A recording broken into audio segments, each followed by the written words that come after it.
Assalamualaikum warahmatullahi wabarakatuh. Bagaimana kabarnya anak-anak? Semoga kita semua senantiasa sehat dalam lindungan Allah Subhanahu wa taala. Alhamdulillah kita telah selesai melanjutkan materi minggu lalu. Pada hari ini kita akan melanjutkan materi selanjutnya. Nah, sebelumnya Ustadz mau bertanya dulu nih. Anak-anak, pernahkah kalian menggunting kuku, menggunting kertas, mendorong gerobak, menggunakan katrol? Nah, apa yang ada pada prinsip hal tersebut? Nah, hal tersebut adalah pesawat sederhana. Nah, pada pertemuan pagi hari ini kita akan membahas pesawat sederhana. Kita langsung saja check this out.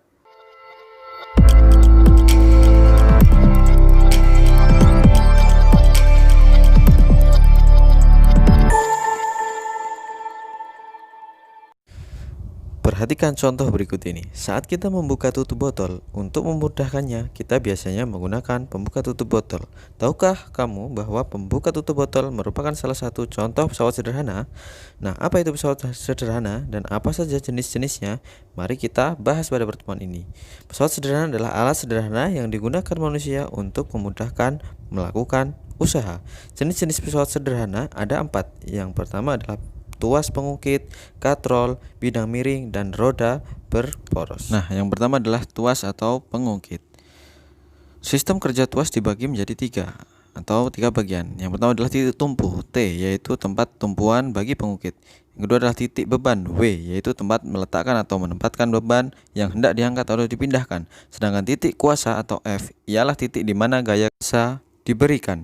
LB atau lengan beban yaitu jarak antara titik tumpu dan titik beban, sedangkan LK atau lengan kuasa yaitu jarak antara titik tumpu dan titik kuasa.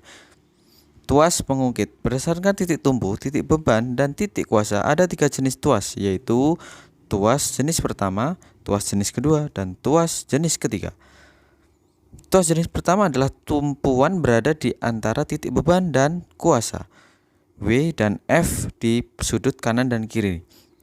LB disimbolkan jarak antara titik tumpu dengan lengan beban, sedangkan LK adalah jarak antara titik tumpu dengan lengan kuasa.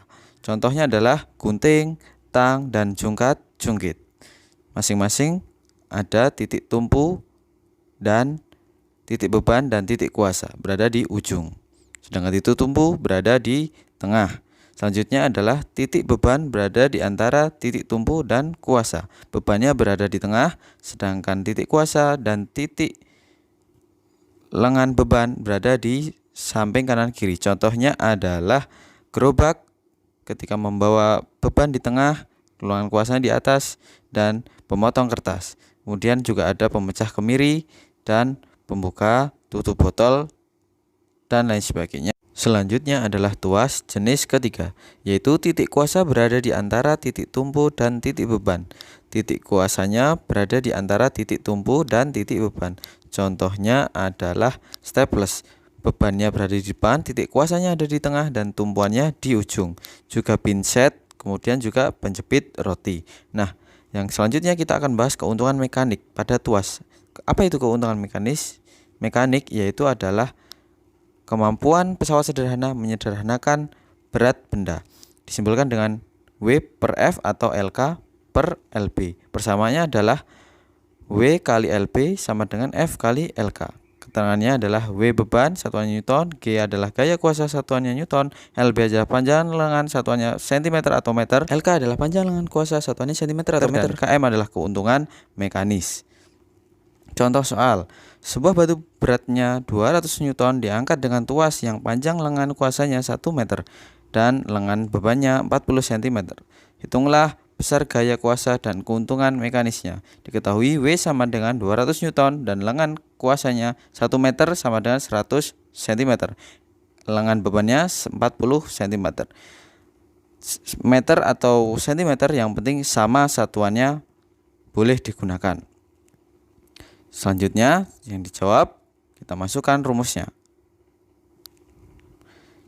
Ditanyakan F-nya berapa dan keuntungan mekanisnya berapa.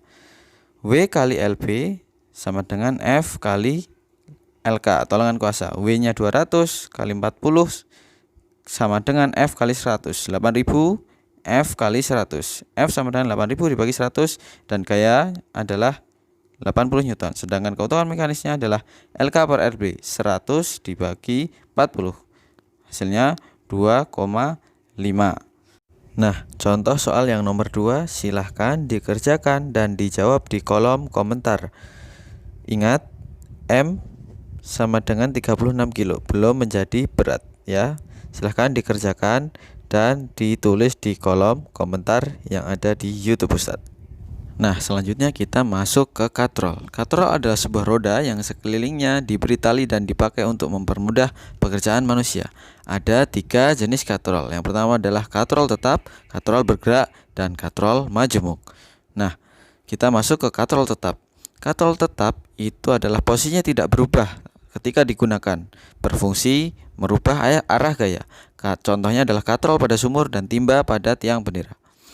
Nah, pada katrol tetap besar lengan kuasa sama dengan besar lengan beban, maka LK sama dengan LP.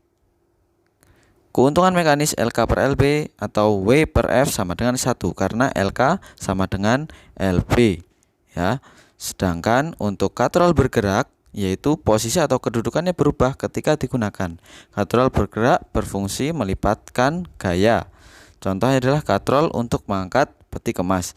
Nah, pada katrol bergerak lengan kuasa 2 kali lengan beban, maka LK per LB sama dengan 2 LB per LB sama dengan 2 karena titik tumpu dengan titik beban pada katrol bergerak itu titik tumpu dan titik lengan kuasanya itu 2 kalinya lengan atau titik bendanya, titik bebannya. Sedangkan katrol majemuk merupakan gabungan dari katrol tetap dan katrol bergerak.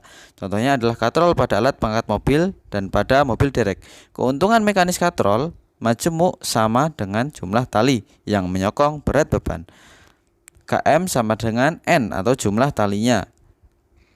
Nah, itu berapa talinya? Ada 1, 2, 3, dan 4. Nah, kenapa yang F itu bukan termasuk tali yang dihitung? Karena arahnya berlawanan. Sedangkan jika kuasanya ke atas atau arah talinya ke atas, maka KM-nya sama dengan jumlah tali ditambah 1. Nah, contoh soalnya adalah sebuah logam beratnya 200 Newton diangkat dengan katrol tetap. Berapa gaya yang diperlukan untuk mengangkat logam tersebut? Diketahui W sama dengan 200 Newton. KM-nya berapa katrol tetap tadi? 1. Oke, kita masukkan ke rumus. Ditanyakan F sama jawab KM sama dengan W per F. KM-nya 1, W-nya 200, F-nya berapa? F sama dengan 200 bagi 1. Nah, betul kan? Berat dengan F pada katrol tetap besarnya sama atau 1. Nah, contoh soal selanjutnya. Benda memiliki massa 90 kg diangkat dengan katrol bergerak. Hitunglah kuasa yang diberikan untuk mengangkat katrol bergerak. Nah, massa 90 kg dijadikan berat dikalikan 10 meter per sekon kuadrat, yaitu gravitasi 900 Newton. KM-nya 2. Kenapa kok 2? Karena tadi termasuk katrol bergerak. Lengan kuasanya 2 kali lengan beban. Jawab sama dengan KM sama dengan W per F. 900 Newton dibagi F, sedangkan KM-nya 2. 900 bagi 2 sama dengan 450 Newton. Nah, untuk soal yang ketiga, silahkan dikerjakan dan dijawab di kolom komentar yang ada di YouTube Ustadz. Nah, itu saja materi pada pagi hari ini. Jangan lupa tetap belajar dan latihan secara mandiri. Kurang lebihnya dari Ustadz, mohon maaf. Assalamualaikum warahmatullahi wabarakatuh.